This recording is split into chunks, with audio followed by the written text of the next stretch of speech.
Bonsoir cher ami, ça fait longtemps qu'on s'était pas parlé en direct. Ah ouais, ça fait un sacré bail, hein. Ça Ouais. fait 1 an et demi, quelque chose comme ça, 2 ans. Oui, Ouais, pas bah loin. bonsoir, merci pour l'invitation. Non, mais avec... Désolé pour le retard. Non, Désolé. mais on sait que depuis 150 ans, les Belges n'ont plus aucune politesse, qu'il faut plus y compter, que c'est terminé. Ouais, bah, c'est ça, ça va être ça. En plus, je vois sur le retour caméra à quel point c'est le bordel chez moi, c'est parfait. Oui, t'inquiète pas, c'est pareil chez moi. Se passe pas très très grave. On n'est pas là pour la qualité du décor, on va te dire. Bon, d'où tu viens? Tant mieux. D'où je viens, bah, je viens de Bruxelles et j'y suis actuellement. Tu Je travailles? parle depuis l'étranger. Eh oui, Ah, c'est d'où vrai. je viens là tout de suite. Oui. Oui, oui, oui, d'entretiens, interviews qui ont duré plus longtemps que prévu. Donc, D'accord, ok. Ouais. j'ai pas, c'est un peu ma faute. Hein, j'ai mal fait mon T'as mal géré ton travail temps. de maître de cérémonie entre guillemets. Exactement. Ah. Donc, tout d'un coup, je regarde l'heure et je dis, il est 20h passé. Non, mais je meublais. Plus beaucoup de temps là. Je meublais, tu sais, moi avec mes invités, je commence à, je me prends pour un mec de chez Ikea, tu vois, je meuble. En attendant, c'est... Bon, écoute, heureusement que t'as ce talent-là est vraiment navré. Non, mais t'inquiète pas, il s'est passé plein de trucs en plus. Soit sans crainte. Oui, je me doute bien. Et t'es en duplex depuis l'étranger aujourd'hui. Tout à l'heure, on me demandait s'il y avait un décalage horaire avec Bruxelles. J'ai dit, je pense qu'il doit y avoir quelque chose. Ça doit être exactement à cause de ça, on a 1 heure de décalage et voilà. Ah merde. J'ai une excuse. Tout à fait. Tu es tout excusé. Tu es tout excusé. Bon, bah c'était bien légitime que je t'invite. Ça fait. Alors là, par contre, tu viens de mettre ton micro en plein devant ta caméra. Enfin, c'est pas mon micro, c'est ma lampe, mais je vais faire ça comme ça va être un peu mieux. C'est mieux. C'est le setup de l'improvisation. Hein. Ça donc ici j'ai mon mur. Hein, là je te parle. En fait, c'est si un tu mur regardes porteur, mon écran, on dirait que je suis très mal poli. On dirait que je suis très mal poli, mais ce n'est pas le cas. Si vraiment je regarde l'écran, c'est pour voir ce très cher Satsujin face à moi. Mais ma caméra, elle est là, donc c'est très bizarre comme. T'inquiète pas, ma caméra est en haut, mon micro est là, donc en général, on a l'impression que je regarde. Puis j'ai un retour écran de ce côté, j'ai l'écran principal ici, donc du coup, on a l'impression. Mais en fait, je te regarde droit dans les yeux, mais sur mon retour Discord, tu vois. Donc voilà. La politesse est sauve et sauvegardée. Voilà. Bon, mais parlons un peu de toi, parce qu'on est là pour ça ce soir. J'aime ça, moi, parler depuis de moi. mai, je sais. Parler de moi en bien ou en mal, il en restera toujours quelque chose. J'espère. Non, mais il en restera, t'inquiète pas. Et bah écoute, ça fait un moment qu'on n'a pas discuté. Moi, je parle souvent, quand je parle de mes souvenirs sur YouTube, j'évoque souvent le souvenir de ce live qu'on avait fait il y a très très longtemps de ça. À l'époque, tu faisais des lives. Tu devrais en refaire d'ailleurs, parce que c'était chouette. Mais je sais que ça prend du temps, mais c'était chouette. Et c'est vrai que ça a été ce qui m'a donné envie de parler d'autre chose que d'affaires criminelles, parce que je me suis dit, tiens, mais pourquoi je parle pas aussi de choses qui m'intéressent? Pas que ça m'intéresse pas, hein, mais et c'était vraiment un souvenir chouette. Et ben, on n'a pas encore eu l'occasion, ça fait 7 mois maintenant que je suis passé sur Twitch, que j'ai dit sayonara à YouTube. Et c'est vrai que on n'a pas encore eu le temps de se voir, et je vois qu'entre-temps, bah, ta chaîne, elle grimpe doucement mais sûrement, et ça me fait vraiment plaisir. Tu fais partie de ces chaînes que j'ai découvert, enfin on s'est découvert mutuellement au début, pas au tien, toi t'as commencé en 2016 je crois. Ouais. Si je ne m'abuse, donc on s'est rencontrés un peu plus tard, mais je suis très content de voir que tous les créateurs avec qui j'ai pu échanger, avec qui j'ai pu sympathiser, amitifier, je sais pas si ça se dit, mais ça va se dire ce soir, sont devenus des youtubeurs qui comptent, et ça me fait vraiment plaisir. Tu vois, Sahara par exemple, aujourd'hui elle cartonne, enfin plein de gens, et même l'étrange voyage, enfin tous ces gens qui sont passés de temps en temps sur la chaîne, aujourd'hui ils sont à fond la caisse, et ça me fait vraiment plaisir. Et j'ai vu que là t'avais passé les 155 000 abonnés là, il y a pas longtemps. Ouais, après en termes d'abonnés, ça continue à monter de façon plus ou moins stable, on va dire. Oui, quelque chose comme 1000 abonnés par mois, quelque chose comme ça. C'est pas gigantesque, mais ouais, c'est pas mal. On n'est pas encore à ce stade où... Oui, ouais. allez, peut-être un peu moins, mais c'est juste qu'en moyenne, je crois que ça fait 1000, parce que j'ai souvent 2-3 mois sur l'année où j'ai vraiment une vidéo qui fonctionne bien et où là, je gagne un peu plus d'abonnés. Puis c'est plus calme le reste de l'année. Donc on va dire qu'en moyenne, je dois gagner 1000 abonnés par mois. Je trouve pas ça gigantesque, mais j'en suis pas encore à ce stade où j'arrête d'en gagner ou même où je commence à en perdre. Je crois qu'il y a toujours un stade où la plupart des vidéastes on finit par arriver à ce stade-là où on stagne ou même on recule un petit peu. Par contre, en termes de vues, j'arrête d'essayer de comprendre c'est compliqué, une certaine logique. J'arrive pas à comprendre. C'est pour te donner un petit exemple. Mon année dernière, elle a été assez calme. Une seule vidéo qui a dépassé les 100 000 vues, alors que j'avais plus de 150 000 abonnés. Donc moi, ça fait longtemps que j'ai arrêté d'essayer de faire mes vues en termes d'abonnés. Je crois que j'ai trop de concepts différents et que du coup, les gens qui s'abonnent pour un concept, ils regardent peut-être pas les autres. Ouais, c'est toujours un peu compliqué. Et puis il y a des gens qui s'abonnent à ma chaîne puisque j'ai parlé d'un film très connu. Du coup, ça amène pas mal de vues. Et quand je vais parler de films plus obscurs, peut-être que ce public-là ne vient pas regarder. Enfin, bref, il y a plein de choses. Et du coup, là, cette année-ci, ma première vidéo de l'année, elle explose littéralement sur ViditourQ. Déjà quasiment 100 000 vues en un mois. C'est ce que j'ai vu. Je n'avais plus fait des stats pareils. Ouais, c'était étonnant. Je ne m'y attendais pas du tout. Du coup, je me dis, OK, c'était un horaire différent de ce que je fais d'habitude. Je l'avais sorti un lundi à cause du temps que j'avais mis pour pouvoir la sortir. C'était pas prévu à la base comme ça. D'habitude, je sortais mes vidéos le vendredi. Et je commence à me dire, j'avais jamais vraiment regardé ça, mais que, en fait, le vendredi, c'est un de mes jours où je fais le moins de vues selon les statistiques YouTube. Donc je me dis, je vais arrêter de sortir mes vidéos le vendredi. Et je sors ma dernière vidéo, Itchy le Killer, le dimanche. Et c'est ma vidéo la moins vue pour le moment depuis le début de l'année, alors que c'est Mickey aussi. C'est aussi un cinéma interdit comme ViditourQ. Je l'ai sorti à un horaire... Enfin, il n'y a aucune explication. Je vais me sortir ça de la tête une bonne fois pour toutes. Parce que... Je crois qu'il n'y a pas vraiment de secret par rapport aux sorties et par rapport à la... J'ai quand même constaté, parce que tu fais partie des quasiment dernières chaînes YouTube que je regarde encore régulièrement, et en retard, hein, je dois bien l'avouer. Mais j'ai quand même vu que tes meilleurs scores, c'est souvent les tops et les flops, comme toutes les chaînes, je pense, et les vidéos Japon aussi. C'est ce que je vois, c'est vrai que la vidéo sur BQ, par exemple, elle a vraiment, oui, comme tu dis, elle est bientôt à 97 000 vues, je crois, un truc comme ça. Mais celle sur Itchy, peut-être qu'elle sera plus lente, parce qu'il y a peut-être pas le côté scandaleux qui peut... Puis le titre, il y a beaucoup de choses qui sont assez liées au titre aussi. Bien sûr. Je crois... Mais tu sais, le pire, c'est que même dans le constat que tu fais là, même mes tops et mes flops, ceux de 2023 sont ceux qui ont fait le moins de vues depuis longtemps. Oui, en prenant à délai équivalent, bien sûr, parce que mes autres tops et flops, ils ont eu plusieurs années pour continuer à faire des vues. Et mes vidéos sur le Japon, mais vraiment, c'est super variable, quoi. D'un film à l'autre, d'une personnalité à l'autre, ça fait plus ou moins de vues. Ma vidéo sur Guinea Pig, elle a fait beaucoup de vues, par exemple. Oui. Alors que... attends, j'ai fait quoi d'autre? Puisque j'ai pas ma chaîne devant moi, mais j'ai fait pas mal d'autres vidéos sur des films japonais qui font 15-20 000 vues. Et en fait, moi, c'est ce que je me suis dit depuis un moment. Je me suis dit, tant que je reste dans cette moyenne de 20 000 vues, c'est ma moyenne basse, normalement, mais tant que je reste là, écoute, je suis content. Moi, je cherche pas forcément à battre tous les records, sinon il y a plein de concepts que j'aurais abandonnés, il y a plein de films dont j'arrêterai de parler parce que j'aurais peur que ça fasse pas de bons scores. Ça fait longtemps que je suis allé un peu au-dessus de ça, que je suis content quand ça marche bien, forcément. Quand ça cartonne, je suis content et j'essaye de maximiser... quand je sors une vidéo, j'essaye de faire en sorte que ça marche le mieux. J'essaye de choisir un bon titre, une bonne miniature, sans pour autant tomber dans le grotesque. Oui, dans la facilité, bien sûr, oui, tout à fait. Voilà. Bon, après, par exemple, dans Cinéma Interdit, je m'en cache pas, et ça a toujours été le but, toujours mettre le film le plus choquant, machin. Oui, le but, c'est pas de dire...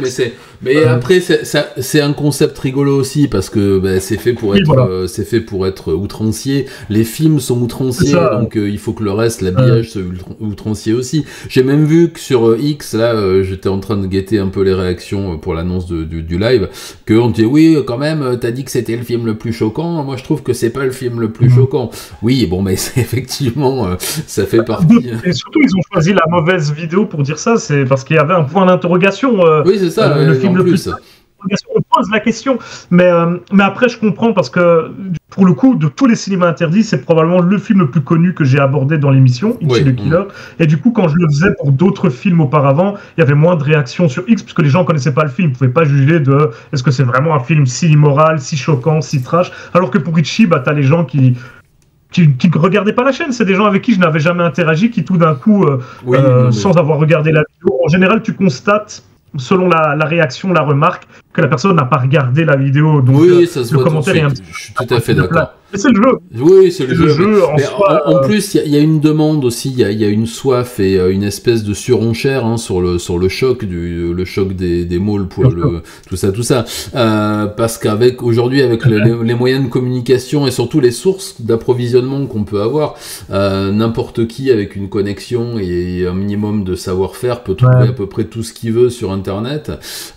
Effectivement, les gens de ma génération étaient vachement plus choqués en allant acheter une cassette vidéo dans un vidéoclub quelque part avec un film d'exploitation américain ou canadien, parce qu'il y avait beaucoup de fake, de gros films d'horreur américains qui étaient refaits de façon très artisanale au Canada à l'époque, et dans nos vidéoclubs français, nous pauvres petits périgourdins, on se tapait ce genre d'énormes nanars mais qui faisait quand même la joie du samedi soir.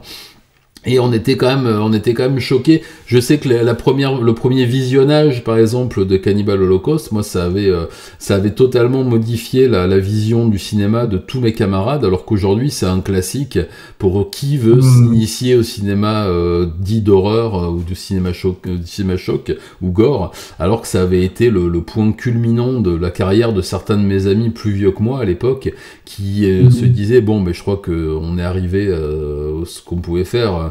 Après, il y a eu Brain Dead qui est arrivé dans la surenchère d'hémoglobine au mètre carré, et après on s'est dit on fait quoi? Et c'est vrai qu'aujourd'hui on arrive à trouver à peu près, en plus on a accès à beaucoup plus de pays. C'est vrai que le cinéma gore japonais, indonésien, etc.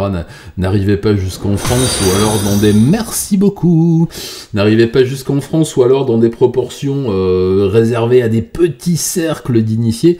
Et je trouve ça chouette que ça a fait partie des grands espoirs que j'ai pu mettre dans YouTube au début, le fait que ça soit un média horizontal où tout le monde pouvait apporter sa pierre à l'édifice, excuse-moi, je suis très fatigué, j'ai travaillé 9 heures aujourd'hui, et il faut savoir que je t'ai découvert, moi, grâce à Drawer. En fait, je regardais la chaîne de Drawer en premier, parce que j'ai toujours aimé sa faconde, et je me suis dit, mais il y a vraiment plein de gens cool, en fait, ça m'évitera d'acheter Mad Movies, parce que me le faire envoyer au Japon, c'était compliqué. Je l'ai fait pendant des années, et j'ai arrêté au bout d'un moment. Oui, je recevais Metallian, Mad Movies, et je sais plus quelle revue française aussi, que je me faisais envoyer. J'étais abonné, je les recevais au Japon, et puis avec Internet, à un moment donné, j'ai arrêté quand même.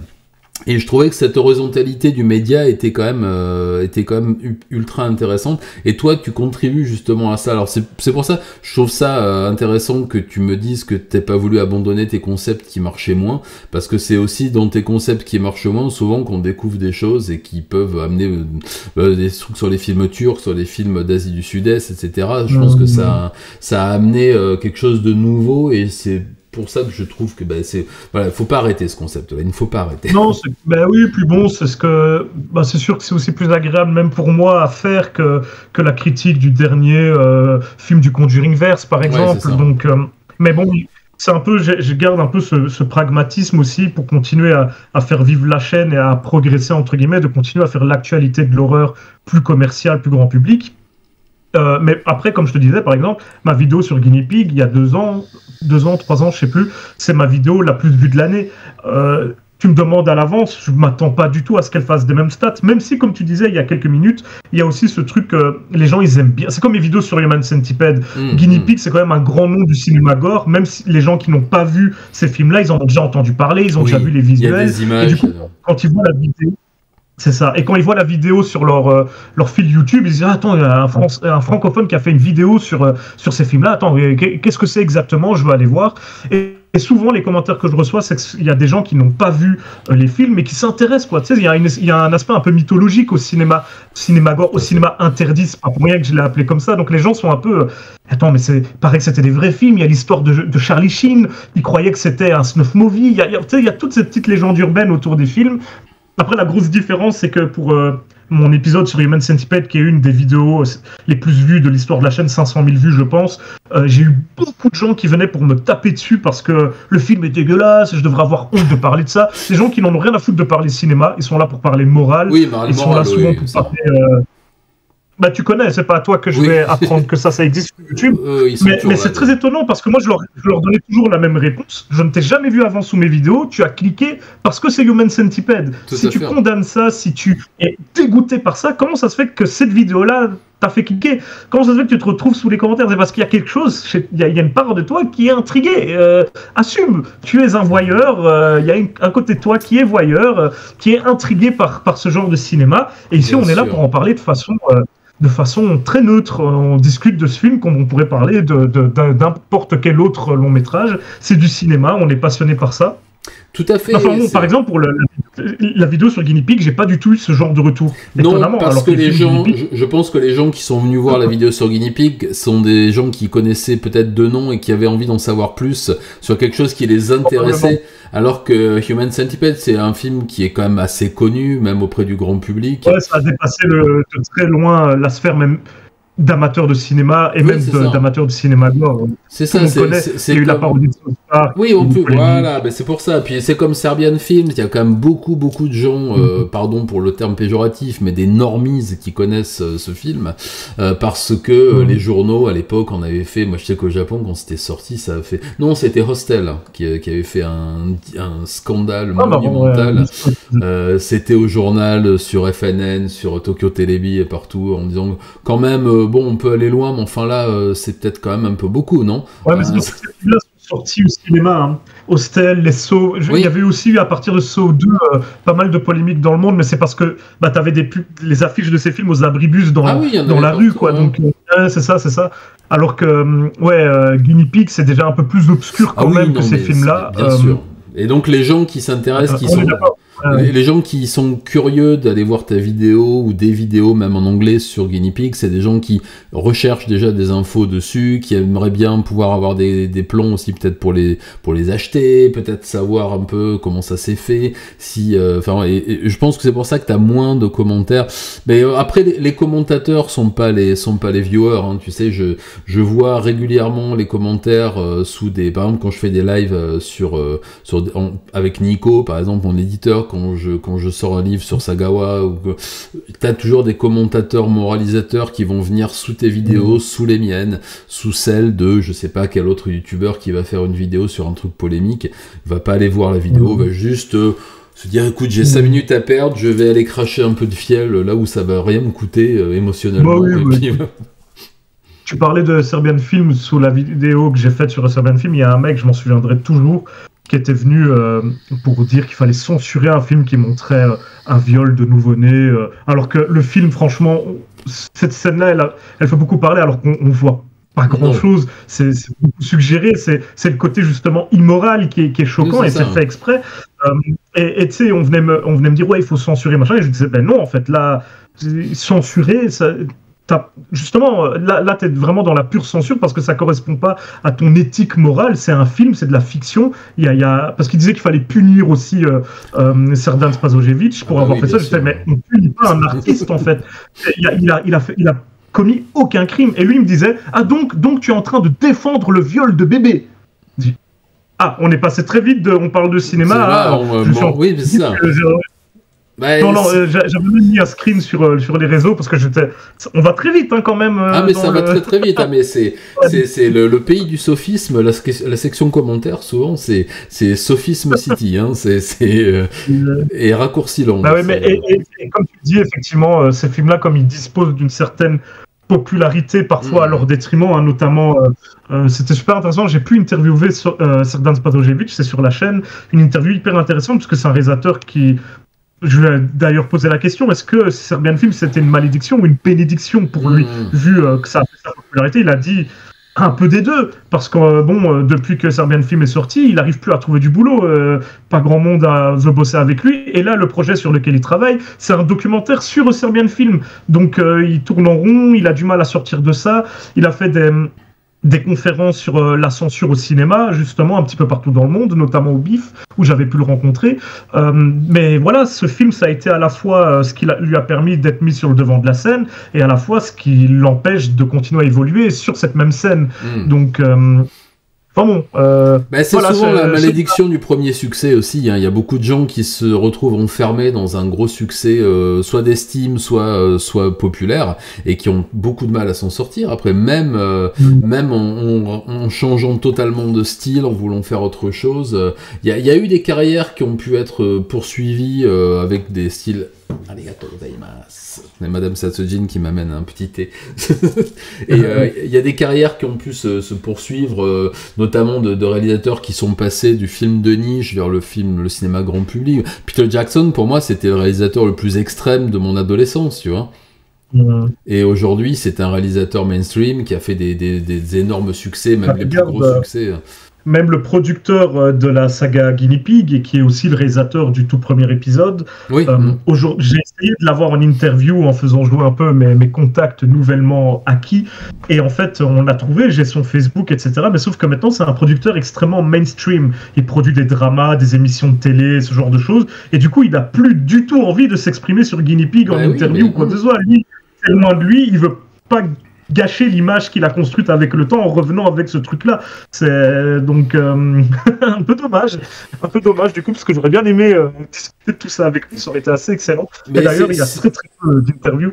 Mais c'est vrai qu'il y a beaucoup d'artistes, surtout au Japon. Je sais pas comment ça se passe dans d'autres pays. Je pense qu'en France, ça doit être un peu la même chose. Je sais que je suis en contact avec... arigato. Continue. Arigato.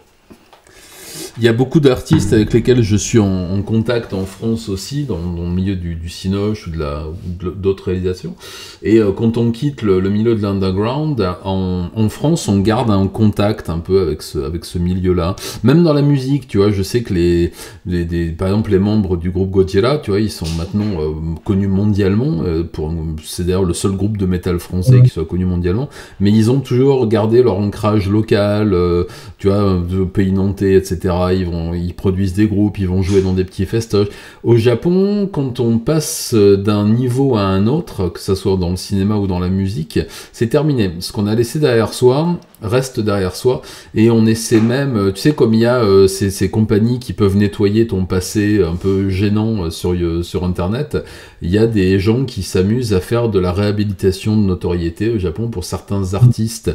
Ça marche pas toujours. Alors si t'as couché avec un homme marié, bon là ta carrière est foutue, hein, on vient de le voir. Avec le Miss Japon, ouais.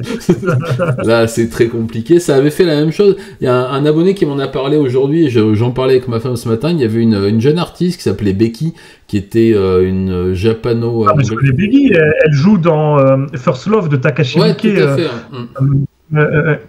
qui joue le personnage de Julie, donc... Et à l'époque où ma femme travaillait pour une agence de casting, elle travaillait avec elle assez souvent. Elle m'a dit c'est vraiment une fille adorable et tout. Et elle a tout perdu. Aujourd'hui, elle n'existe plus. Becky, elle est rentrée parce qu'elle a entretenu une liaison justement avec un producteur qui était marié, père de famille, et que ça a éclaté au grand jour. Est-ce que le producteur, comment se passe la suite de sa carrière? Alors c'est ce que je disais à mon cher abonné tout à l'heure. Lui, tout se passe très bien. Il est toujours avec sa femme. C'est pareil. Hein. Voilà, il a été détourné du droit chemin par cette vilaine jeune femme. C'est elle avec ses yeux bleus. Ces jolies jeunes femmes qui osent venir corrompre ces hommes mariés, vieux, riches, dégueulasses. C'est ça. Oui, mais eux, ils sont... Vraiment, on n'en peut plus. Hein. Vraiment, on n'en parle pas assez de ce danger-là. Non, mais c'est un énorme danger.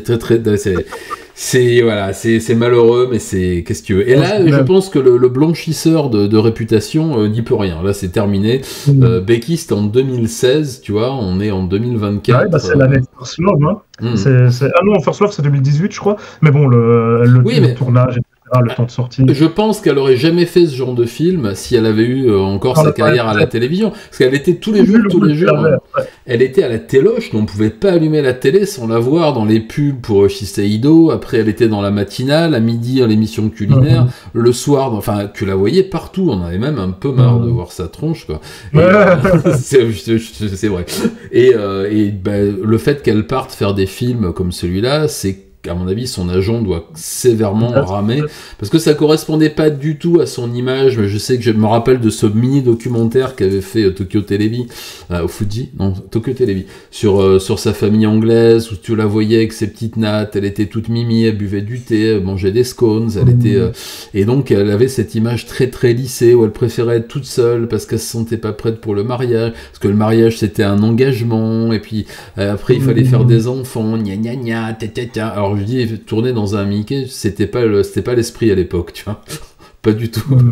Donc, oui, mais il y a des gens, justement, qui, lorsqu'ils quittent l'underground, alors elle, c'est le contraire, elle a fait le chemin inverse, mais il y a beaucoup de personnes qui, une fois qu'ils sont arrivés à... Merci beaucoup et bonsoir. Ah ben c'est toi qui me suis, parce que j'ai le bruit de pièces qui résonnent. Et ben merci de me suivre.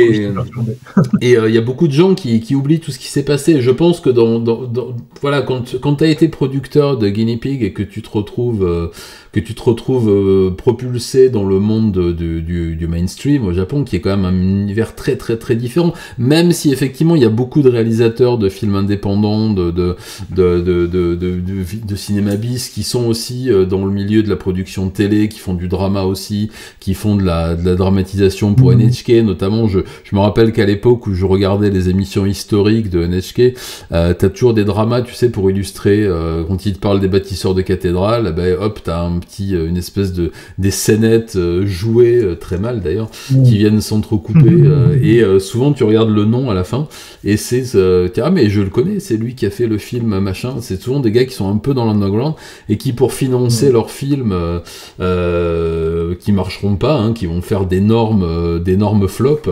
tu vois de quoi je veux parler, se finance en produisant, ou tout simplement en tournant soit des émissions de télé. C'est pareil, j'ai vu des noms fameux que j'aimais beaucoup, moi, passer à la fin d'un jeu télévisé débile réalisé par... Mais c'est pas le même, et tu regardes, bah si, c'est le même, c'est lui. C'est comme Matsumura Katsuya, tu sais, le réalisateur de All Night Long. Aujourd'hui, il fait des films, des drames sociaux, des trucs hyper sérieux, hyper réaliste. Il est très très loin de ces films chocs de l'époque. Et en plus de ce que j'avais vu quand j'avais fait mes recherches, sa sœur, c'est une politicienne assez importante de Tokyo. Donc, tu sais, il y a ce mélange, comme tu dis, de sphères un petit peu particulier. Mais j'avais toujours quand même la sensation qu'au Japon, c'était quand même plus facile, effectivement, de passer de la sphère un peu horreur, underground, gore, voire immorale, à une sphère beaucoup plus grand public. Il y en a, regarde, la plupart des gros, bon, ils sont restés globalement pendant une grande partie de leur carrière dans l'horreur, mais tu vois Nakata, tu vois Yoshiko Kurosawa qui viennent du Pink Movie, l'exemple que je viens de citer avec Matsumura, les All Night Long, c'était quand même, c'est vénère. Oui, effectivement. Et qui continue une carrière assez prospère et vraiment dans les clous, quoi, qui sont... Et qui sont... on leur jette pas... Ils n'ont pas forcément de discrédit à cause de ça. Non, parce que je pense que leurs films underground, à l'époque où ils faisaient, entre guillemets, de l'underground, ont eu des succès publics aussi. C'est peut-être aussi lié à ça, c'est peut-être trop fait... Tu sais... Tu connais un peu le Japon, tu vois que l'important, souvent, et je vais aborder un sujet un peu grave pour faire un parallèle, mais du moment où tu acquiers une certaine notoriété, que ça soit dans n'importe quel type d'activité, tu commences à acquérir une respectabilité, même si tu t'es fait connaître. Regarde Sagawa, il a tué, dépecé, mangé et violé le cadavre d'une jeune femme. Mais il a fait carrière là-dessus au Japon, mais il était connu. Et il arrivait à avoir des contrats parce qu'il était connu. Peu importe. Il a fait des pubs, il a sorti des bouquins, il a fait... on vient de sortir son livre d'ailleurs. Et c'est parce qu'il était connu qu'il a pu avoir ses entrées dans les milieux de la télévision, etc. Et il y a beaucoup de gens qui, même peu importe la façon dont ils ont été connus, il y a tu sais, le phénomène des idoles, par exemple, qui existe qu'au Japon. C'est justement pour ça. C'était pour lancer ce qu'on appelait des starlets en France à l'époque des premières années du Festival de Cannes. On lançait des jeunes filles bien faites de leur personne parce que en les voyant sur 2-3 caméras, ça suffisait pour se faire un book. Mais regardez, on les a vus pendant le journal de Canal sur la Croisette. Et au Japon, c'est la même chose. C'est d'ailleurs ce qui favorise des choses horribles comme les Junior Idol, dont je vais parler bientôt, qui est un réseau de pédopornographie et de pédocriminalité alimenté par les producteurs de type Janice, tu sais, qui lui aussi abusait des gamins.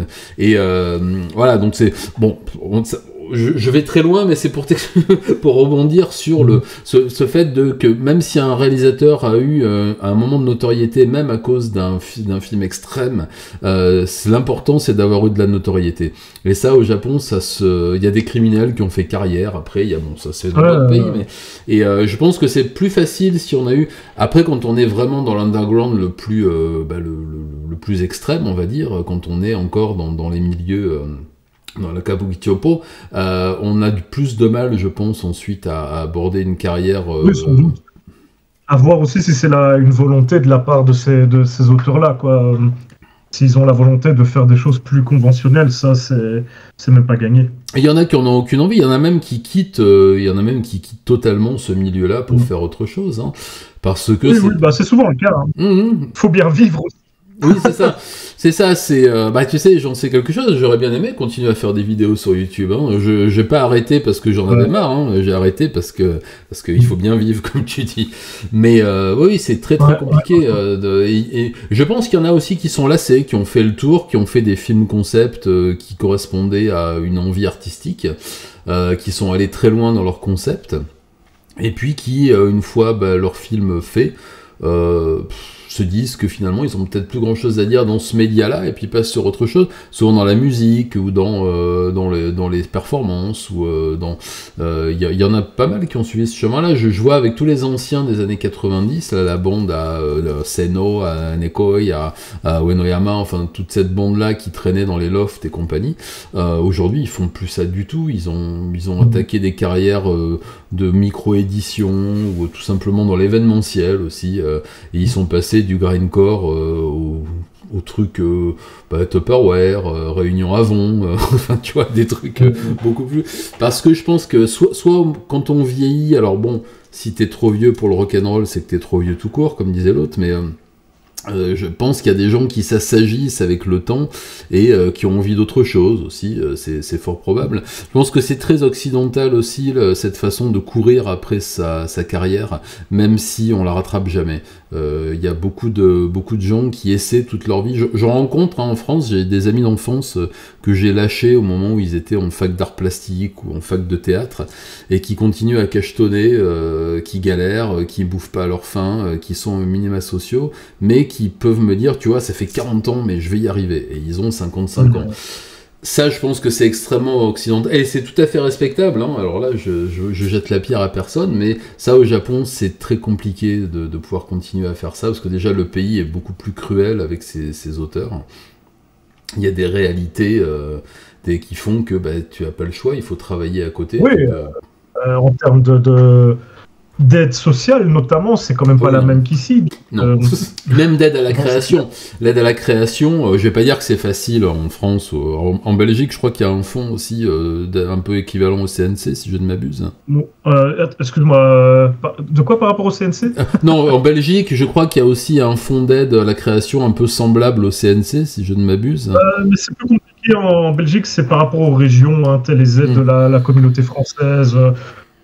Faut pas en espérer grand-chose entre nous, et souvent les Belges que je connais, ils ont plus souvent des aides qui viennent du CNC en France, parce qu'ils passent par des boîtes françaises pour faire leur truc. Mais bon, ouais, si t'es dans en fait, comme t'as plein de pouvoirs différents en Belgique, t'as les régions, t'as les communes, t'as les communautés, t'as le fédéral, enfin bon bref, du coup pour avoir des budgets, faut savoir vers qui te tourner, et parfois elle est là la vraie difficulté. Déjà juste trouver qui peut t'aider, et si ça existe, lequel est-ce, tu vois. Donc, oui, d'accord, ok. Oui, il y a des équivalents, entre guillemets. Oui, le CNC, oui, j'ai vu qu'il y avait de toute façon, c'est plus un fonds d'aide à la francophonie que à la création française. De toute façon, tu travailles avec des boîtes françaises. Tu peux avoir accès en tant qu'auteur à des aides du CNC, par exemple. C'est souvent une façon d'en demander. Parce qu'à ma connaissance, par exemple, pour aider un créateur YouTube comme le CNC le fait parfois, il n'y a rien en Belgique, à ma connaissance. En tout cas, si ça existe, je ne suis pas au courant. D'accord. Mais ça c'est des choses qui existent pas du tout au Japon, par exemple. Hein. Il y a aucun organisme plus. Déjà, il n'y a pas de ministère de la culture et il n'y a aucune aide de prévue pour la création. Alors il y a des aides privées.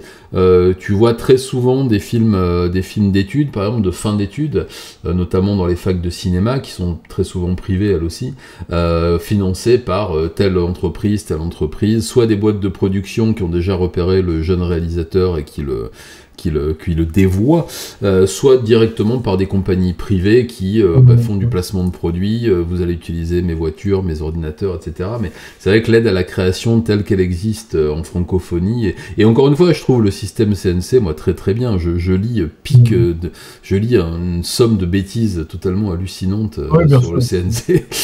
Mais je pense que c'est grâce à ça aussi qu'on peut continuer. Alors, et pourtant, je suis pas rancunier, je l'ai demandé pendant 4 ans, l'aide du CNC, et je ne l'ai jamais eu. Donc, mais ça n'empêche pas l'amour, donc tu vois. C'est pas l'amertume qui passe. Mais voilà, non, je trouvais. Mais voilà, c'est pour ça que le Japon, et je trouve, c'est. Et justement, je voulais te demander comment ça t'est venu, cet engouement pour le cinéma japonais extrême. À quel moment? En vrai, c'est pas forcément même le cinéma japonais extrême que j'aime, c'est vraiment le cinéma de genre japonais plus dans son ensemble. Mais en fait, c'est juste moi, ma porte d'entrée, ça a été une porte assez classique. Hein, ça a été les films de la J-horror moderne. Hein, ça a été Ring, ça a été Ju-On, ça a été Cure de Kurosawa, Audition de Miike, tous ces films du début des années 2000, fin des années 90. J'ai découvert en tout premier, ça c'est peut-être le côté un peu bizarre, le The Grudge produit par Sam Raimi, puisqu'il sortait en salle. Moi j'étais jeune quand il est sorti en salle, ce film, j'avais moins de 16 ans, il était déconseillé pour moins de 16 ans. Et mon père m'avait fait rentrer un peu en douce pour aller le voir, et ça m'avait vraiment terrifié. Le film avait eu un gros impact sur moi, je crois que j'avais 13 ans. Et en fait, après avoir vu ce film, mon père il avait Ring en DVD, où il l'a eu 1 an ou 2 après, enfin bref, c'était tout un peu à la même période. J'ai découvert Ring juste après, et puis ça a été, j'ai eu cette envie d'en découvrir plus, de voir plus de films d'horreur japonais. Quand j'allais au vidéoclub, j'en louais, c'était souvent des sous-Ring, des trucs un peu bof. Je me souviens avoir découvert Jurei de Koji Chiraichi, par exemple, dans ce contexte-là. Et ça aura pris quelques années avant que j'ai mon propre ordinateur dans ma chambre, parce que oui, c'était une époque, même si je suis jeune, c'était une époque où on n'avait pas encore un ordinateur dans sa chambre. Il y avait un ordinateur pour toute la famille, et moi j'ai 5 frères et sœurs. Donc quand tu as 5 frères et sœurs, tu as une demi-heure sur l'ordi, puis c'est tout. Après c'est au suivant, tu peux rien faire, tu peux pas regarder de film, voilà. Mais quand j'ai eu mon ordi dans ma chambre, ça a été le moment où j'ai vraiment commencé à faire mes recherches, à chercher des films d'horreur japonais. Et voilà, puis tu commences à découvrir des choses, tu découvres à cette époque-là, c'était les grandes heures de la Sushi Typhoon, tu commences aussi à te tourner vers ce qui a pu exister avant. Non, cette époque-là, cette les années 2010, donc 10 ans après que j'ai découvert Ju-On, c'est un peu la grande époque de la Sushi Typhoon, début 2010. Bon, après, ça n'aura pas duré longtemps, la Sushi Typhoon. Non, mais il n'y a pas eu beaucoup de films non plus. Hein. Ça a été un petit typhon, en fait. Oui, mais complètement. Après, aujourd'hui, par abus de langage, on parle. C'est quelque chose que j'aime bien. Aujourd'hui, la Sushi Typhoon, c'est limite devenu le nom qu'on donne à. Voilà, exactement. C'est un mouvement. Ça a dépassé le cadre de cette boîte-là, et on en parle pour évoquer des films comme Machine Girl qui sont pas des productions. C'est pas du tout, bien sûr. Mais dans l'esprit, on est tous d'accord pour dire que c'est exactement ça, Donc même sans parler d'abus de langage, oui, c'était un peu la grande époque de ce cinéma-là, on va dire. Puis tu reviens aussi un peu en arrière. J'ai découvert les Guinea Pigs à ce moment-là, Evil Dead Trap, les Pig Eiga, les Yakuza Eiga aussi, où j'ai eu vraiment ma grande période où je regardais tous les Fukasaku possibles et imaginables, parce que j'avais découvert Kitano juste avant, Kitano, Miike, et puis je me dis, mais attends, mais c'est ça, j'adore ça. C'était des portes d'entrée vraiment admirables. À chaque fois dans des espèces de rabbit hole, dès que tu découvres un nouveau courant, tu te rends compte qu'il est vaste et qu'il y a plein de ramifications. Et du coup, de fil en aiguille aussi, il y a eu ce truc. À partir du moment où j'ai créé ma chaîne, donc là, c'est encore 10 ans plus tard, ou un peu moins quand même, quand j'ai créé ma chaîne, il y a ce truc aussi de trouver un peu ton identité en tant que cinéphile déjà, mais aussi en tant que créateur cinéma sur la plateforme. Moi, ce qui me différencie de d'autres créateurs qui vont parler de cinéma de genre, c'est clairement mon attrait pour le cinéma d'horreur asiatique, et surtout japonais. Et plus le temps passe, plus je me suis affirmé là-dedans, plus j'ai eu envie d'en savoir plus, de découvrir vraiment les petits trucs obscurs. Il y en a encore plein que je dois découvrir, mais voilà, c'est un peu un chemin qui s'est présenté à moi. Parce que j'ai vu en fait l'évolution, entre guillemets, hein, je te connais pas depuis le début de la chaîne, je vais pas te mentir, j'ai découvert ta chaîne en 2019, je crois. Oui, c'est ça, en 2019. Et en fait, je connais même pas les autres, à part Drawer, donc je t'ai parlé parce que c'est par lui que je suis arrivé sur ta chaîne, et que c'est un garçon très très gentil, que j'aime beaucoup. Mais sinon, je sais même pas, je ne connais pas les autres chaînes de cinéma d'horreur ou de cinéma de genre francophones. Je saurais pas te donner un seul nom, sachant que je regarde aucune chaîne de cinéma parce que je n'aime pas les films dont ils parlent en général. Je citerai aucun nom pour rester ami avec personne parce que je ne les connais pas. Mais et donc c'est ça que je trouve intéressant dans l'évolution entre guillemets de la chaîne, c'est que tu continues à traiter de l'actualité en général, comme tu disais, et le fait d'avoir amené. Moi, je sais qu'il y a des gens qui sont arrivés sur ma chaîne grâce à toi, alors même qu'ils ne savent pas qu'on se connaît. Parce que c'est oui, il y a des chemins qui se sont faits via l'algorithme, via les propositions de YouTube. Forcément, il y a des rapprochements qui se font, je pense. Complètement. Et c'est, tu vois, quand tu as parlé de Godzilla Minus One. Ma vidéo lamentable sur Godzilla d'il y a 4 ans, qui avait fait 3000 vues, elle a pris 300 vues avec des gens qui vont laisser des commentaires. Et oui, après, même sans ma vidéo, je pense qu'effectivement, grâce aux actualités, parfois on a des vidéos qui font tout d'un coup, de nulle part, comme ça, tout d'un coup, qui refont des vues, parce que il y a un nouveau film de la saga qui ressort, parce que le film, même parfois, est diffusé à la télévision. Ça, j'ai déjà vu aussi des anciennes vidéos qui, d'un coup, prenaient 1000-2000 vues, parce que le film était passé à la télé, et que du coup, des gens, ils cherchent sur YouTube, mais j'ai vu ce film à la télé, qu'est-ce que c'était que ça Non, mais... Ouais, ça m'étonne pas trop, mais typiquement, parfois, traiter de l'actualité, ça, c'est mon côté. Godzilla Minus One, ça a été l'un des... Enfin, j'étais comme tout le monde, je m'attendais pas à ce que le film ait un tel succès, d'abord d'estime, et puis même médiatique. Même médiatique, quoi. Oui, complètement. Quand moi, je l'ai vu, parce que c'était un des films que, comme beaucoup d'autres, je voulais absolument voir en salle. Et à la base, en Belgique, c'était comme en France, il y avait que quelques dates prévues, moins d'une dizaine de dates dans toute la francophonie belge, qui étaient prévues. Du coup, j'ai tout fait pour aller voir le film en avant-première. J'ai pu le voir. Et sachant que j'étais invité aux avant-premières presse en France, bon, ça commençait à faire loin. Oui. Mais du coup, après l'avoir vu, je me dis, c'est parfait pour faire une vidéo. Je sors ma vidéo. Et qui aurait pu... Enfin, n'aurait pas pu prédire, en tout cas, que ce Godzilla Minus One allait autant capter l'attention du public. Et en fait, je crois que le fait qu'on pouvait pas aller le voir comme on le voulait en France ou en Belgique, il y avait plein de gens qui étaient encore plus curieux et qui cherchaient des informations sur YouTube peut-être. Et en plus, comme le film a bénéficié quelques semaines / mois plus tard d'une vraie sortie, la vidéo a eu une nouvelle... C'est ça, elle a eu une deuxième vie, en fait. C'est ce que j'ai trouvé, d'ailleurs très étonnant. Et au passage, je suis très heureux qu'elle ait pu avoir une deuxième vie et même de continuer à vivre parce que je trouve ça bien que les gens puissent commencer à considérer les films de Godzilla autrement que comme des gros nanars rigolos avec des messieurs dans des costumes, parce que c'est souvent ce que j'ai eu comme retour à chaque fois que je parlais de cette série de films comme d'une de mes références, que ça soit culturelle, historique ou cinématographique. On me disait... Bon, heureusement que ça commence à changer un petit peu, j'en suis assez content. Bon, après on est en Occident et c'est vrai qu'on n'a pas du tout, en Europe, on n'a pas du tout la même histoire avec ces films-là. Mais j'étais très étonné qu'ils puissent sortir comme ça dans autant de salles, même ici, moi, dans ma petite ville de province de 30 000 habitants, il est sorti et ils ont fait des entrées. Ce que j'ai trouvé épatant, et tant mieux, je suis vraiment ravi de ce truc. Et d'ailleurs, je vais te demander, est-ce que toi tu as quel rapport tu entretiens avec le YouTube cinéma en général? Aucun, tu vas me dire, j'imagine. Non, j'en ai. En fait, moi, je me sens assez proche de tout le groupuscule de youtubeurs ciné qui est établi à Lyon. Donc, à côté de chez toi.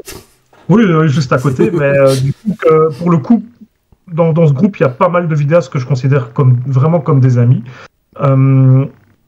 Et sinon, à Paris, on a aussi quelques-uns. Pour être tout à fait honnête, je connais aucun youtubeur belge, j'en connais aucun, à part, mais je ne le considère même pas comme un youtubeur, vraiment comme un ami à part entière, Bandy, qui a une chaîne sur les cartes Magic, donc on s'éloigne de la sphère ciné. Mais du coup, salutations à Bandy si jamais il passe par ici.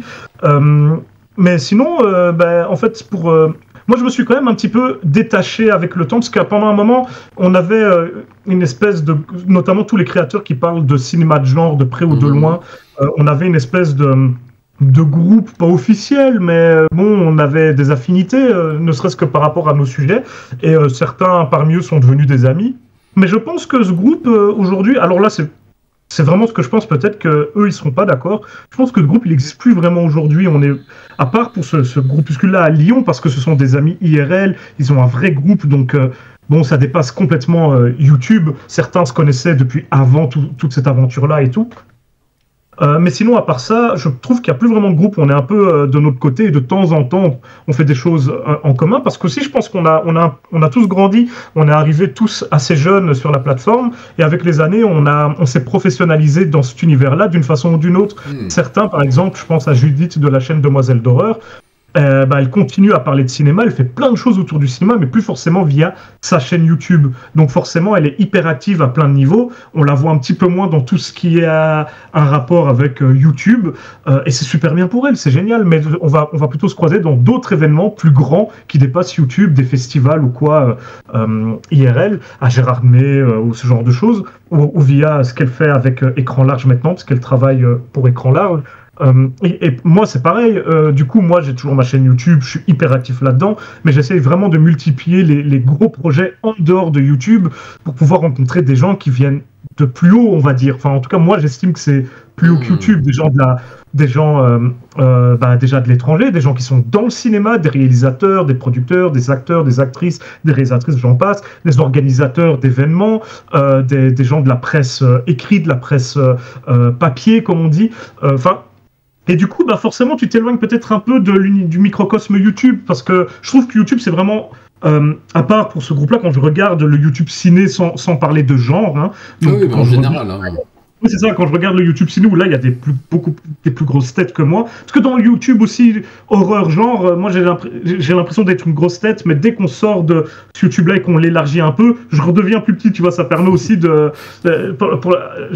petite digression, justement, quand tu parlais de Sarah tout à l'heure, je rencontre Sarah à la Made in Asia. Oui, je sais, elle m'avait envoyé des messages, on me disait, c'est, je l'ai rencontré. Du coup, c'était drôle, puisque c'est ta vidéo qui nous avait fait apparaître dans un même projet. Du coup, c'était très sympathique de se rencontrer IRL. Mais par exemple, elle et moi, dans nos sphères respectives, je pense, peut-être elle un peu moins, parce qu'il y a des vidéastes énormes dans la sphère True Crime. Il y a des gens qui ont dépassé le 1 million d'abonnés, ce qu'il n'y a pas dans le cinéma de genre. Et encore, je ne compte même pas le Fossoyeur de film quand je parle de cinéma de genre, mais je devrais en fait. C'est juste qu'il est beaucoup moins actif depuis quelques temps. Mais du coup, moi, quand je vais à mes événements, par exemple au Bloody Weekend, j'ai l'impression d'être énorme, tu vois, j'ai l'impression d'être une superstar, tout le monde me connaît, machin, j'ai des files qui viennent me demander, des files assez grandes de gens qui viennent me demander des autographes. Je croyais que tu avais dit des filles, pardon, excuse-moi. Non, des fils. Mais après, quand je vais à la Made in Asia, où le concept même, c'est ça, hein, c'est de signer des autographes. Oui, bien sûr. J'ai une file, bien sûr, qui est devant moi, mais quand je regarde à côté, je vois Poisson Fécond, il a des files qui font 12 000 fois la mienne, quoi. Tu reviens un peu sur Terre, tu vois, tu te dis... Oui. Reviens sur Terre, voilà. Donc ça, c'est la petite digression. Mais du coup, moi, je trouve que justement, sur YouTube, c'est un peu un entre-soi où on se retrouve entre YouTubeurs. C'est devenu vraiment une espèce de famille, mais c'est une fausse famille parce qu'on partage.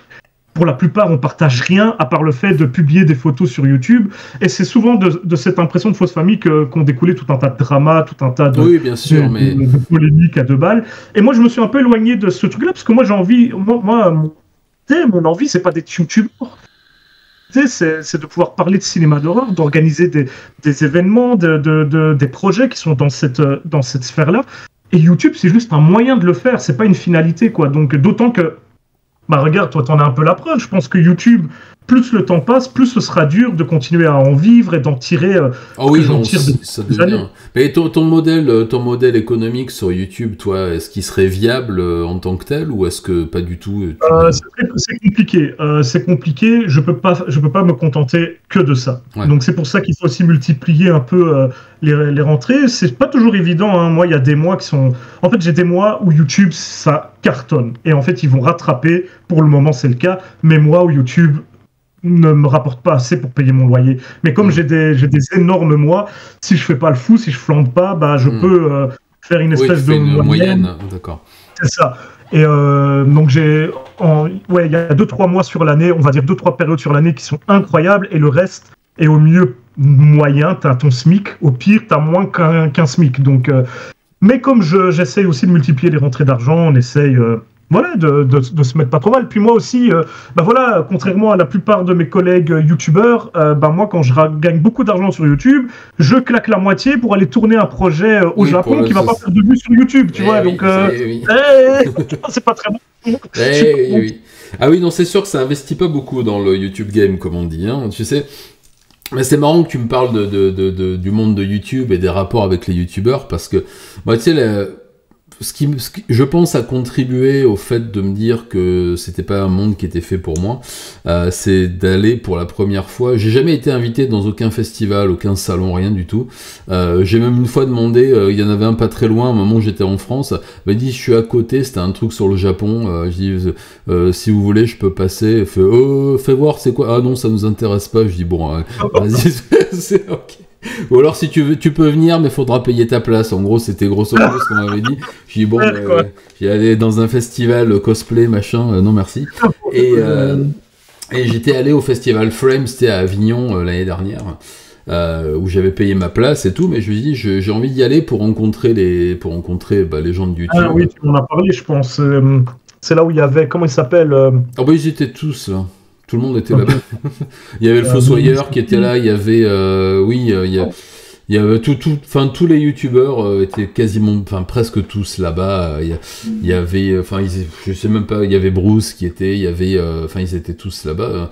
Et j'ai remarqué que, en fait, quand on n'a pas de notoriété, on n'a aucune chance de pouvoir rentrer dans ce milieu-là. Quand on n'a pas un peu de bouteille, quand on n'a pas... Et c'est vrai que je me suis, pardon pour l'expression, c'est pas l'habitude de la chaîne, mais fait chier comme un rat mort pendant 4 jours. Parce que je suis resté assis dans mon coin, avec mon verre, mon café à la main, à regarder les gens, à me lever, pardon. Et, ok. Et après, aller voir tous les sponsors qui étaient là, parce que c'est l'occasion d'aller... Il y avait Arte, il y avait Brut, il y avait France Télévisions, il y avait le CNC et tout. Et je me suis rendu compte qu'en fait, ils avaient envie de financer des projets de mecs qui avaient 2 millions, 3 millions d'abonnés, 5 millions d'abonnés. Voilà. Et que toi, t'arrivais avec... Moi, j'avais mon projet clé en main, tu sais, pour Bloody Tokyo, qui était déjà financé. J'avais tourné un trailer, j'avais un dossier de prêt, prêt comme ça, avec la moitié du financement qui était prêt, et personne n'a voulu jeter un coup d'œil dessus, quoi. Et tu sens vraiment que c'est un milieu qui s'auto-alimente, tu vois un peu ce que je veux dire, et que les groupes sont déjà faits, et que tu ne rentreras pas là-dedans. En plus, j'ai eu l'occasion de partager, en théorie partager la scène avec des youtubeurs true crime à quelques millions d'abonnés qui... On en a déjà parlé, m'ont montré une face qui me plaisait pas du tout, parce que je considère qu'à 21, 22 ans, quand tu es arrivé, que tu as eu la chance d'arriver à ce niveau-là de notoriété, tu fais un peu profil bas aussi, parce que c'est que YouTube, et que le côté rockstar de certains, avec limite des gardes du corps, et je dis limite, il y avait même presque des gardes du corps, m'avait semblé un peu excessif, et c'est à ce moment-là je me suis dit que j'avais rien à faire dans ce monde-là. Tu sais, moi j'ai toujours eu le syndrome de l'imposteur, ça me quittera jamais, et je me suis dit que finalement c'était peut-être ridicule de continuer à courir après ça, surtout à mon âge, et qu'en fait on faisait pas le même métier, si tu veux. Et quand tu me parles de youtubeur ciné, moi je te considère pas vraiment comme un youtubeur ciné, parce que pour moi c'était Mad Movies avec les images qui bougent, si tu vois ce que je veux dire. Ça, moi j'ai... c'est un peu sans Mad Movies, je serais probablement pas là, ça c'est sûr. Hein. Oui, mais je comprends. Moi, ça a été mon magazine de référence depuis que je suis petit. Je l'ai acheté quand j'étais petit, jeune ado, et j'aimais bien l'esprit qu'il y avait dedans, qui était un esprit un peu sale gamin, quoi. On va pas se mentir. Hein. Et alors, je le lis plus depuis quelques temps, malheureusement. Mais voilà. Et c'est vrai que le YouTube ciné, en général, je dis pas de nom, mais les gros YouTubeurs à plusieurs millions d'abos, plusieurs centaines de milliers, pardon. Ils font, je sais pas, un métier qui... c'est un métier, disons. Quand ils sont youtubeurs, c'est-à-dire qu'ils savent ce qui va marcher, ils vont sacrifier une critique parce qu'ils savent que s'ils disent du mal de tel film, eh ben, ils feront moins de vues, etc. Je m'en rends compte, hein, on m'envoie aussi beaucoup de retours par rapport à ça. Et j'ai trouvé dommage que YouTube devienne cette plateforme qui aurait dû être une plateforme d'expression libre, une plateforme horizontale comme l'était le fanzine. Je fais toujours cette comparaison idiote, mais dans les années 80, où chacun peut venir brancher sa webcam, mettre un micro, dire ce qu'il avait à dire. Si c'est intéressant, on le suit. Si c'est pas intéressant, on le suit pas. Et malheureusement, je pense qu'il y a des recettes aujourd'hui et que YouTube facilite ces recettes. Si on rentre plus dans les cases, malheureusement on disparaît très très vite, et malheureusement il y a peu de chaînes qui émergent aujourd'hui avec des contenus vraiment originaux. Les chaînes qui émergent ont des contenus qui sont souvent des ressucés de ce qui s'est fait, donc garde le cap et continue comme ça. Oui, d'autant que moi je fais pas forcément des contenus spécialement originaux sur ma chaîne, c'est plutôt on va dire les films dont je parle qui sont moins oui, c'est ça. Moi, mais après, quand moi j'ai commencé sur la chaîne, je crois qu'il y avait que Drawer. Hein. Il y avait aussi, mais je le connaissais pas à l'époque, mais il était déjà là. Comment il s'appelle? Zut, Laurent. Maintenant, je connais son prénom, j'ai oublié sa chaîne. C'est un Québécois qui faisait des critiques de films d'horreur. Horreur critique. Voilà. Horreur critique, oui. Laurent, très sympathique, oui. Et qui, lui, pour le coup, voilà, c'était des critiques de films d'horreur, point. Et moi, en fait, quand j'ai commencé cette chaîne, c'était une chaîne un peu fourre-tout, c'était une espèce de blog pour moi. Je faisais plein de choses. À l'époque, j'étais très à fond dans la compétition de tout un tas de jeux un peu geeks, tu sais, des jeux de cartes ou des jeux vidéo. Mais j'aimais déjà le cinéma, donc mes premières vidéos sur le cinéma d'horreur, mes premières critiques glauques, quand elles sortaient, je faisais encore d'autres types de contenus sur la chaîne qui n'avaient rien à voir. Et c'est en fait avec le temps, déjà en commençant, en étant vraiment pleinement entré dans la vie active, en ayant moins de temps pour jouer à mes jeux notamment, j'étais moins dans la compétition, donc j'ai mis ça de côté. Et en fait, avec le temps, il m'est resté que mon envie de faire des vidéos sur des films d'horreur. Et à l'époque, il n'y avait que Drawer, qui a toujours eu, même s'il était plus actif à l'époque, il a toujours eu ce truc d'avoir des périodes assez longues d'inactivité, puis de revenir, de se réarrêter, puis de revenir. Et je connaissais pas encore Laurent de Horreur Critique, donc je me disais, allez, pourquoi moi je pourrais pas le faire? Et mes premières vidéos, elles sont un peu irregardables, hein, entre nous. J'avais aucun code, moi j'ai jamais travaillé avant ça dans la vidéo, quoi. Même si mon père faisait des films, moi personnellement, j'avais jamais eu une caméra entre les mains, j'avais jamais eu un programme de montage devant les yeux, donc il a fallu quand même apprendre, on va dire, même si j'ai encore plein de choses à apprendre aujourd'hui. Mais voilà, donc. Et à la base, je faisais ça vraiment comme un Skyblog. Moi, je suis de la génération Skyblog. Donc, j'en avais fait des dizaines de Skyblogs sur des films, sur des machins, sur des trucs, des groupes de musique que j'aime bien, sur tout ce que j'aimais bien, je faisais un Skyblog dessus. Donc, YouTube, on était un peu dans le prolongement de cette démarche-là et je faisais mes vidéos sur des films d'horreur comme je pouvais faire mes posts sur les Skyblogs auparavant. Et en fait, ce qui s'est passé, c'est qu'à un moment, j'ai fait mon émission Bestiaire de l'horreur et après quelques épisodes, tout d'un coup, ça a pris. Il y a notamment les amis de la chaîne Occulture qui avaient partagé mon épisode, je crois que c'était le 6e épisode sur Pazuzu de l'Exorciste. Et en fait, ça a initié un espèce de truc, j'ai commencé à avoir plein de vues sur toutes mes vidéos. En fait, les gens sont arrivés sur la vidéo sur Pazuzu, ils se sont dit « Oh, c'est sympa, on va voir les autres, puis on va voir les autres. » Et puis en fait, l'algorithme est devenu fou. Et je suis passé de 2000 abonnés que j'avais durement gagné en 2 ans à 30 000 en moins d'un mois. Donc c'est gigantesque quoi comme progression. Je me rappelle que je rechargeais mon Creator, l'application YouTube Creator sur mon smartphone. J'étais en train de travailler pour mon travail qui n'était pas YouTube, alors un travail ordinaire. J'étais avec ma collègue et je rechargeais toutes les 5 minutes et on se disait c'est de la folie. Je rechargeais en 5 minutes, il y avait 1000 abonnés de plus quoi. Mais ça va s'arrêter où? Et en fait, quand j'ai passé les 10 000 abonnés à ce moment-là, je me disais incroyable, j'ai atteint 10 000 abonnés. Je me souviens de m'être dit c'est de la folie. 10 000 abonnés, je me suis... Je vois tout à fait, je vois tout à fait ce que tu veux dire parce que moi avec les enfants on avait vécu un peu la même chose. Moi j'avais fait 3 vidéos je crois et j'étais à 300 abonnés, un truc comme ça. Mais je sais pas, je m'en foutais complètement, je faisais autre chose, hein, j'avais un vrai métier comme on dit. Et un jour j'étais en train de tourner la 4e vidéo, je sais plus ce que c'était, et avec ma fille qui était, enfin on discutait et tout, et elle me dit t'as vu papa, t'as 2000 abonnés. Je lui dis non, j'en ai 300. Elle me dit non, t'en as 3000. Et on a mis la cloche, et en fait c'est parce que il y a une grosse chaîne de true crime qui s'appelle YouCrime qui avait parlé de ma chaîne en me disant tiens, et puis je suis monté à 9500 abonnés en un week-end, de 300 à 9500 en un week-end. Non, mais c'était assez impressionnant, quoi. C'est assez bizarre. Et on non, c'est un sentiment assez unique, hein, franchement. De voir... Et les enfants étaient ils criaient partout. C'est ma grand-mère qui m'appelait en disant t'as encore gagné 5000.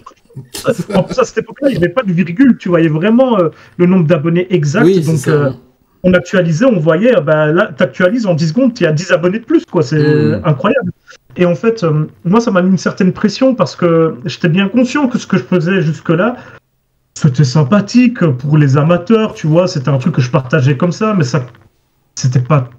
Je dis pas que ce que je fais aujourd'hui, c'est irréprochable, mais à l'époque, c'était vraiment très amateur à tous les niveaux, de l'écriture au montage et tout. Et en fait, arrivé à ce stade-là, en termes d'abonnés, ça m'a mis une pression et je me suis dit, maintenant, faut que je fasse attention, faut que j'essaye de proposer des choses un peu plus qualitatives. Et en fait, je suis rentré dans une espèce de cercle vertueux où je pense que j'améliorais mon contenu et que du coup, ça continuait à progresser et que les gens qui tombaient sur mes vidéos, ils continuaient d'avoir envie de s'abonner parce que ça devenait mieux.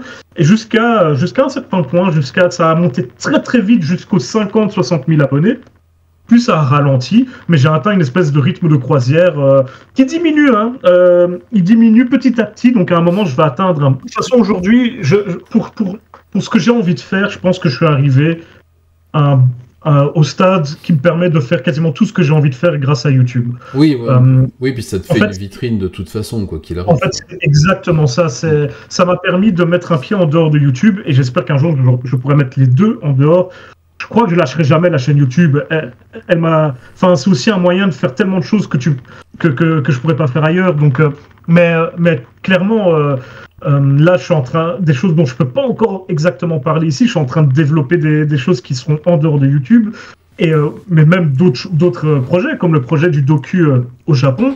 Tous les contacts que j'ai réussi à avoir. Sans la chaîne YouTube, ça aurait été plus compliqué, je pense. Ça permet, quand j'arrive au Japon, de me présenter, voilà. Et en plus, depuis que j'organise le festival Cinéma Interdit, c'est une deuxième, parce que ça, peut-être que ça marchait encore mieux pour convaincre des intervenants japonais que ma chaîne YouTube, ce qui est fou, parce que je pense qu'ici, en Occident, c'est tout l'inverse. Mais en tout cas, là, au Japon, vous savez, le nombre de réals japonais qui me contactent maintenant en me disant j'ai un film, est-ce que tu veux le voir pour ton festival, machin. Je connais même pas le réel, je suis en mode vas-y, on voit, je suis chaud.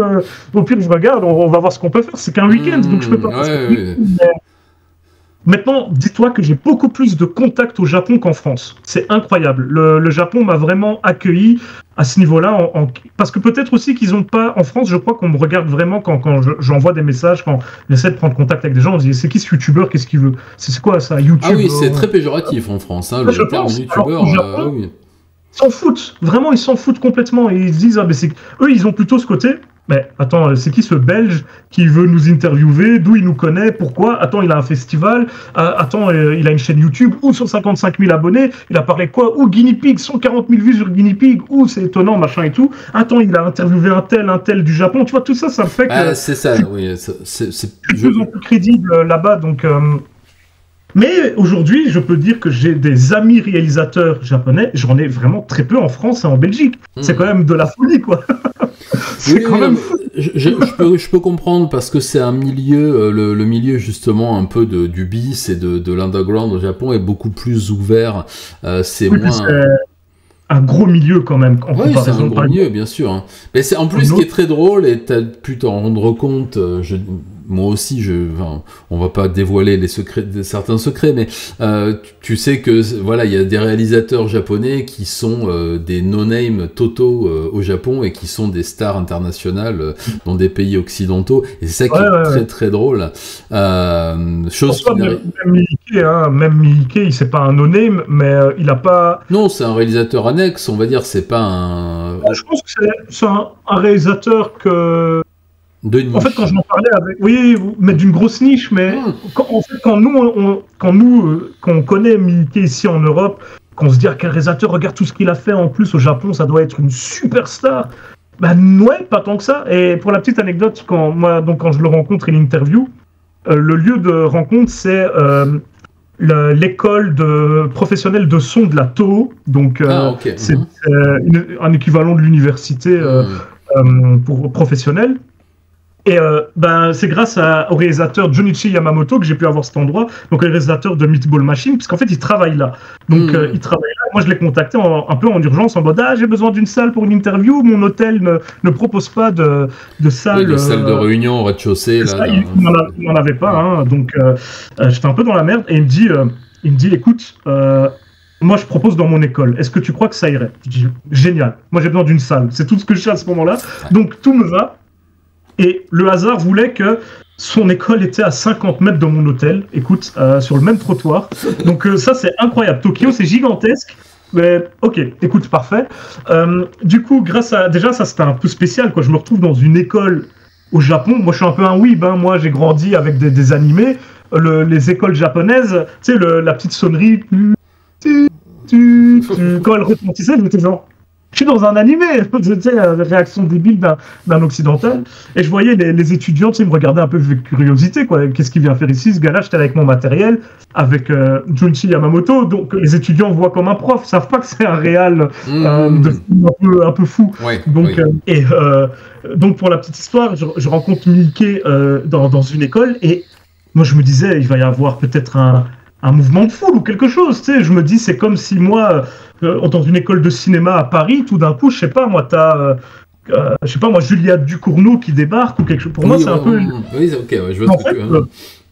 En fait, non, c'était. Peut-être aussi que le caractère japonais est aussi différent dans ce genre de situation, mais en tout cas, il y a eu. Voilà, on a été hyper tranquille. Les cours se sont passés vraiment comme prévu. On avait notre salle de classe, mais c'était un peu surréaliste quand même. Hein. C'était vraiment un événement assez.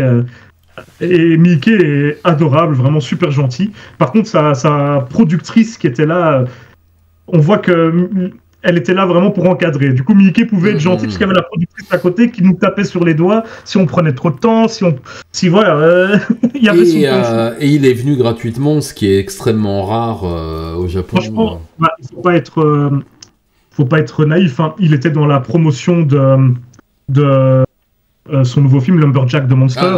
Oui, que j'ai pas du tout. Enfin. Ça me regarde. Non, j'ai pas trop aimé non plus. Je l'ai vu au cinéma du coup à ce moment-là. Mais du coup, faut pas être naïf. S'ils me recontactent à ce moment-là, c'est parce qu'ils se disent que ça va être un bon coup de promo et ils ont eu raison. Et moi, j'ai aucun problème avec ça. Bien sûr, au contraire. Moi, ça faisait des mois et des mois que je demandais l'interview. Ils ont un youtubeur étranger qui vient lui-même, sans que on lui demande rien. Il vient à Shibuya. Ils ont pris 1 heure pour me rencontrer, pour répondre à mes questions. C'était parfait, quoi. Donc c'était un grand moment pour moi. Et puis je sais pas, tout était un peu surréaliste. Il y a 1 an ou 2, j'aurais jamais imaginé que Junichi Yamamoto allait me proposer d'aller filmer dans son école une interview avec Takashi Miike. Tu sais, il y a un truc un peu fou qui s'est fait. Méta. Donc, en tout cas, moi, ce qui est sûr, c'est que même si l'aventure YouTube, elle s'arrêtait aujourd'hui, je serais très triste et je devrais aller retravailler dans le circuit ordinaire, on va dire. Ça me rendrait très triste, mais par contre, les aventures que j'ai vécues grâce à YouTube, elles sont incroyables. Et elles sont pas terminées, parce que là, je travaille donc sur le documentaire sur la J-Aurore, où il faut encore que je fasse sous-titrer la plupart des interviews. Tu en sais quelque chose, hein, tu m'as permis de faire la traduction pour que je puisse écrire. Maintenant, il va falloir créer les sous-titres. Il faut que je fasse les interviews de francophones que j'aimerais inclure dans ce documentaire. J'aimerais qu'il y ait beaucoup d'intervenants. Et peut-être qu'on rajoutera 1 ou 2 intervenants. Je me dis, même si je prends du temps, c'est pas très grave, c'est pour un mieux. C'est pour rajouter. Non, mais je suis d'accord avec toi. Il n'y a pas d'urgence quand on peut... Il faudrait que je fasse juste un live prochainement sur ma chaîne pour parler un peu tout ça, pour tenir un peu les gens au courant, parce que ça fait un moment que je me suis pas exprimé, ouais, c'est ça. Et pour un peu parler de tout ce qu'il y a. D'autant que le documentaire sur la J-Horror, il s'est transformé en 4 projets vidéo différents. Ouais, c'est ça, à force de... Quand j'étais au Japon, en fait, les gens que je rencontrais, ça faisait un peu, tu sais, un effet domino. À chaque fois que je rencontrais une nouvelle personne, il me dit « Attends, tu veux pas interviewer mon pote, machin et tout ?» Je dis « Attends, il a fait quoi ?» Alors lui, il rentre pas trop dans la thématique J-Horror, mais je suis au Japon, faut que j'en profite. Donc oui, vas-y, je vais l'interviewer. Vas-y, on va lui trouver un projet. Mais c'est ça, t'as raison, c'est une espèce d'effet domino quand on commence à bosser pour ce genre de trucs. Il verra jamais le jour, mais quand j'avais commencé à travailler sur le documentaire sur le Tokyo meurtrier, en fait, en allant interviewer des anciens avocats qui avaient travaillé sur des grandes affaires, ils m'ont dit mais vous devriez aller voir l'ancien inspecteur machin de la police, et ils me donnaient des cartes, et puis finalement j'aurais pu en réaliser 4 si tu veux. Bon, il y en aura 0, mais tu aurais contacté quand même des... Enfin, peut-être tu l'as déjà fait, mais c'est trop con que ce projet-là ne se fasse pas. T'as déjà même essayé de contacter des gens comme Freaks On? Oui, j'ai contacté pas mal de monde, j'ai contacté la télévision. En fait, tout ça, c'est parti de... Enfin, Sahara